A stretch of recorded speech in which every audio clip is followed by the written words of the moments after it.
उसको सरना से परिवर्तित करते हैं, क्रिश्चियन बनाते हैं। कोई अपने बाप का नाम बदल सकता है क्या?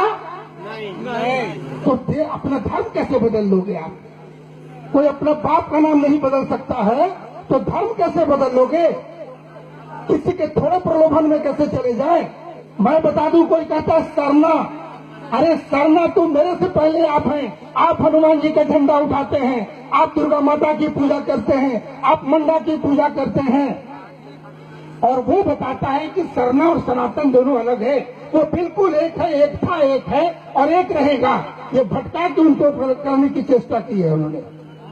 सरदारों को, सिख समुदाय को अलग किया, अभी जैन को अलग किया, अभी सरना के पीछे लेके सरना को तोड़ के अलग कर दो। तो इस तरह की बात करके आपको समाज को तोड़ने की चेष्टा करता है। ये आपको ख्याल रखना है, आपको कोई बहलाकर फुसलाकर न इस तरीके से कोई भटका न दे और आपको परिवर्तित न करे। अपने ऊपर इतना वजन रखना है कि किसी को कोई आपको बहला फुसला न ले, इस बात का ख्याल रखना है। इन बातों को ख्याल रखेंगे, श्री रामचंद्र जी के चरित्र को याद करेंगे। देश भूमि के प्रति आपका आज एक बहुत बड़ा दायित्व है। जिस देश में हम रहते हैं, मनुष्य के कई प्रकार का दायित्व है। माताएं, बहनें, भाइये, पुलिस वाले, पत्रकार, सभी अपने अपने दायित्व निभा रहे हैं। कोई ड्यूटी के प्रति, ठंडा हो या गर्मी हो, दुश्मन सामने खड़ा है, ये भाई अपनी सबों की हमारी रक्षा करने के लिए तत्पर रहते हैं। माताएं पत्नी धर्म निभाती है, कोई बहन की धर्म निभाती है, कोई भाई का धर्म निभा रहा है, कोई पिता का, कोई पुत्र का, कोई पंडित का। लेकिन एक दायित्व तो आज याद रखने की है, अपनी मातृभूमि की, जिस धरती पे हम रहते हैं। और इस मातृभूमि के बखान कौन कर सकता है? सूरज को दिया दिखाने वाली बात। चंदन है इस देश की माटी, चंदन है इस देश की माटी, तपोभूमि हर ग्राम है। भारत को देवभूमि कहते हैं। भारत ही एक ऐसा देश है कि हम भारत माता बोलते हैं। कोई पाकिस्तान चाची, जापान चाचा और म्यांमार मौसा कोई नहीं बोलता है। सिर्फ हमारे देश में भारत देश को भारत माता बोलते हैं। जय श्री राम।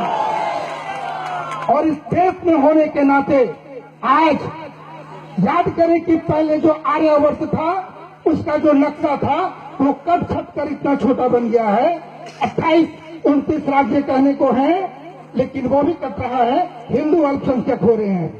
आप घर जाकर अपने आप से पूछना, जब देश आजाद हुआ था तो हिंदुस्तान में हिंदुओं की संख्या कितनी थी और आज कितनी है?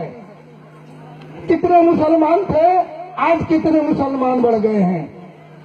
पाकिस्तान में कितने मुसलमान थे और आज हिंदू कितने हैं? वही देश बांग्लादेश में भी। प्रश्न है बहुत बड़ा।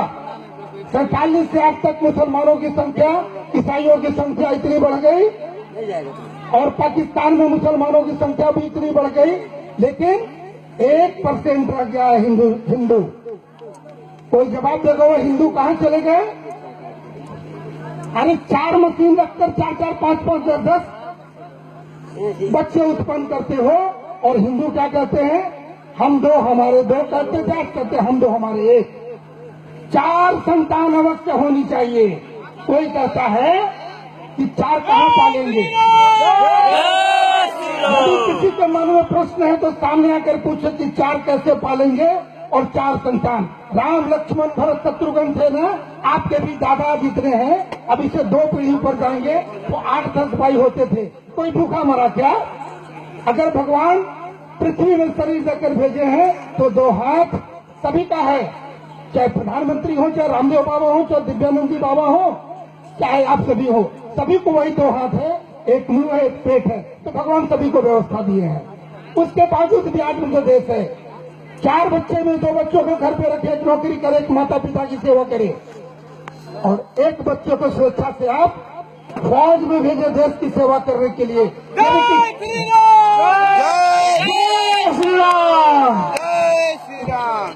इधर जो वर्दी लगाकर खड़े हैं वो कोई अनाथालय से नहीं आए हैं, वो भी किसी माँ बाप के हैं जो दिन भर आपकी सेवा करते हैं और हम सुरक्षित घूमते हैं इनके बल पर। और चौथा बच्चा आप संन्यास आश्रम में दें, ताकि आपके धर्म के, देश के धर्म की रक्षा हो सके। ये 4 संतान अवश्य होनी चाहिए। तो 2 आप रखें, 2 मुझे दे दो, मैं जो नहीं पाल सकते हैं मैं जिम्मा लेता हूं उतने लोगों के गवाही के सामने। तो ये देश का आज करने की आवश्यकता है। यदि कोई कहता है कि हमें कोई खतरा नहीं है, ऐसा कुछ नहीं होने वाला है। तो आपके 29 राज्य में 5 ऐसे राज्य हैं जहां हिंदू बिल्कुल नगण्य है, 5 ऐसे राज्य हैं जहां नगण्य होने जा रहे हैं। वहां अल्पसंख्यक है, अल्पसंख्यक की बात करते हैं तो वहां अल्पसंख्यक सुविधा उनको क्यों नहीं मिलता है, और यहाँ आदिवासी को उठाकर ले जाते हैं क्रिश्चियन धर्म में, और आदिवासी का भी लाभ उठाते हैं, और क्रिश्चियन उनको वहां से, जो उनके विदेशी बाप है वो भी पैसा उनको देता है। हम लोग देखते रह जाते हैं। तो बहुत सारी बातें हैं, और भी कुछ वक्त तक उनको भी सुनेंगे हम लोग। आपको भी पता है ये बहुत जागने की जरूरत है। आज सिर्फ मेला में चाउमीन खा के चले जाए, सो जाए, तो ऐसा संभव उचित नहीं होता है। आपके पीछे कोई षड्यंत्र करके है, और वो षड्यंत्र कई प्रकार के हैं। जो भारत की जो वेशभूषा थी जो भारतीयों का, आज संपूर्ण रूप से बदल गया है। आपकी बोली चाली, वेशभूषा, पूजा करने का ढंग, पहनावा, परिधान, वाणी, संबोधन सब बदल गया है। एक एक चीज को सुधारने की जरूरत है।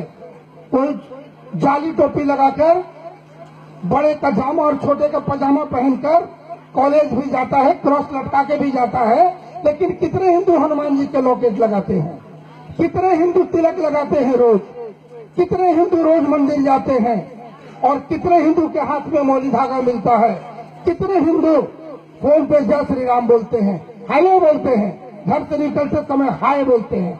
हमारे यहाँ हाय की व्यवस्था कहाँ है? हाय कोई नहीं होता है, जय श्री राम होता है, वंदे मातरम होता है, राधे राधे होता है। इस प्रकार के संबोधन करने की आदत डालेंगे, न कि हाय हेलो। हाय किसी और किसी अंग्रेज का नाम था, वो अपने महिला मित्र का नाम छोड़ के गया। कौन? जो टेलीफोन का आविष्कार किया था। अपने परदादा का नाम नहीं जानते हैं, राम के दादा का नाम नहीं जानते हैं, किंतु वो हेलो आज भी आपके हृदय में विराजमान है। क्या ये सही बात है? आप आपको स्वयं मनन करें कि हम कहाँ हैं, और क्यों नहीं आपका विरोधी आपके सर पर चढ़ेगा। अगर इतनी सारी बातें हैं तो आज के दिन सभी को शपथ लेना चाहिए कि हम अपने राष्ट्र के लिए हम हमेशा तत्पर रहेंगे, धर्म की रक्षा करने के लिए। आपका धर्म सही मजबूत रहेगा तभी आप सुरक्षित रहेंगे। किसी भी प्रकार से देश में आपके धर्म के ऊपर आंच न आने पाए, तभी आप राम भक्त हैं, तभी आप शिव भक्त हैं। मात्र एक दिन पूजा करके चले जाए, प्रसाद पाकर ग्रहण करके, इससे कुछ नहीं होने वाला है। बोलने को सारी रात बोलते रहता हूं, लेकिन मुख्य बात को आपके सामने रखा, और सभी लोग कम बेसी जान रहे हैं। अपने सारे अभिभावकों को बोलेंगे कि अपने बच्चों को एक अच्छा नागरिक, एक कर्तव्यनिष्ठ हिंदू सनातनी सभी को बनाना है। इस प्रकार का करेंगे, और जितने बच्चे हैं अपने कार्य करते हुए देश के प्रति, अपने धर्म के प्रति, सनातन धर्म के प्रति अपना भाव रखें, माता पिता गुरु का सम्मान करें, देश की रक्षा के लिए हमेशा तत्पर रहेंगे। यदि मेरी बात से सहमत है तो एक बार फिर से जय श्री राम का नारा लगाएंगे तो समझेंगे मेरी बात से सहमत है, अन्यथा मैं माइक छोड़कर भी तुरंत चला जाऊंगा। जय श्री राम, जय श्री राम। एक बार जिनको असुविधा न हो वो एक बार अपनी जगह पर खड़े हो जाएंगे। हम लोग एक संकल्प लेंगे। जिन्हें लगता है कि मैं भारतवासी नहीं हूं, मैं हिंदू नहीं हूं, वो बैठे रह सकते हैं। जो पूतना, रावण और कुंभकर्ण के वंशज हैं वो बैठ सकते हैं, सो सकते हैं। लेकिन जितने राम भक्त हैं, जितने हनुमान के भक्त हैं, जितने शिव जी के भक्त हैं, वो एक बार अपनी जगह पर खड़े हो जाए, जहां पर भी है खड़े हो जाए सभी लोग।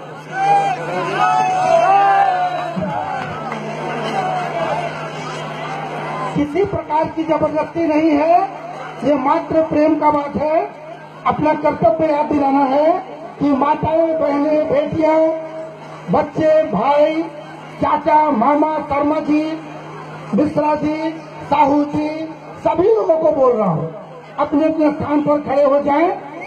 आप लोग अभिभावक स्वरूप है, तो आप लोग भी खड़े हो जाएं तो बड़ी इसकी शान बढ़ जाएगी। और सभी लोग अपना दोनों हाथ खड़ा करेंगे ऊपर। हाथ ऊपर का तात्पर्य है, ये भगवान को साक्षी मानते हैं। हमारी ये व्यवस्था है कि भगवान हम ऊपर को मानते हैं कि भगवान है, और ये हाथ हमारा मैग्नेट है, उनकी ऊर्जा हम लेते हैं। मेरे साथ सभी लोग बोलेंगे, हे भगवान, हे भगवान। सभी लोग बोले तो अच्छा लगेगा, आपको भी आनंद आएगा। हे भगवान, हे भगवान, आप हमें अच्छा नागरिक बनने के लिए प्रेरणा दें। हम अपनी देश धर्म की रक्षा कर सकें, इतनी शक्ति दें कि हम हमेशा अपने देश धर्म की रक्षा करने के लिए तत्पर रहूंगा। जय श्री राम, जय श्री राम, वंदे मातरम, वंदे मातरम, भारत माता की जय, हर हर महादेव, हर हर महादेव, हर हर। महादेव। सभी लोग बैठ जाएं। बहुत धन्यवाद। आज मेरा कलेजा ऊंचा